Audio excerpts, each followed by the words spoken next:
સમયના આરંભથી ધરતી પર સાક્ષાત બિરાજમાન છે અને એ શક્તિનું સ્વરૂપ છે માં ચામુંડા.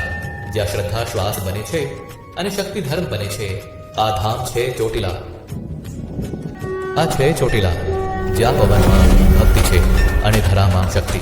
અહીંયા દરેક ડગલે પગલે એક આશા છે અને દરેક આશામાં માતાનું નામ. ધરતી પર છવાય ગયો હતો અંધકાર. ધર્મ મૌન હતો અને અધર્મ હસતો હતો. બે રાક્ષસ ચંડ અને મૃગ માનવતાને પોતાના ભયથી કંપાવી રહ્યા હતા. અંધકારનો અંત કરવા ઋષિમુનિઓ દ્વારા યજ્ઞ કરીને આરાધના શરૂ કરી. માતા અમને શક્તિ આપો, આ અધર્મનો અંત કરવાની શક્તિ. આ યજ્ઞ પ્રાર્થના આકાશ સુધી પહોંચી ગઈ. તે સ્થિતિમાં આદ્ય શક્તિ પ્રકટ થયા. અગ્નિમાંથી પ્રકાશ ફૂટ્યો. એ પ્રકાશમાંથી માં ચામુંડા સ્વરૂપે શક્તિએ અવતાર લીધો. સમય આવી ગયો હતો હવે અધર્મને એની સજા આપવાનો. માં ચામુંડાએ ધારણ કર્યું રૌદ્ર રૂપ. તેમની આંખોમાં અગ્નિ અને હાથમાં ત્રિશૂળ. ચાંડ અને મુંડના હાસ્યથી ધરતી ધ્રુજી ઉઠી. પરંતુ આ વખતે એ હાસ્યનો અંત થવાનો હતો. સિંહની ગર્જના સાથે યુદ્ધ થયું. વીજળી ચમકી, આકાશ ફાટી પડી ગયું અને માતામાં ચામુંડાના એક પ્રહારથી અધર્મનો અંત થયો. ચંડ અને મુંડ ચૂર ચૂર થઈ ગયા.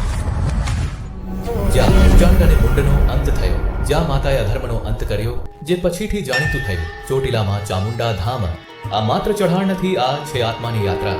હજારો ભક્તો દરરોજ આ પહાડ ચઢે છે. એક આશા લઈને, એક વિશ્વાસ લઈને, એક શ્રદ્ધા લઈને માતા ચામુંડાના દર્શન કરવા માટે. દરેક કદમ પર ભક્તિ અને માતાના દર્શન માટે પહાડ ચઢે છે. કહેવાય છે કે રાત્રિના સમયમાં મંદિરની રક્ષા સ્વયં સિંહ કરે છે. એ સિંહ ભક્તિનું પ્રતીક છે.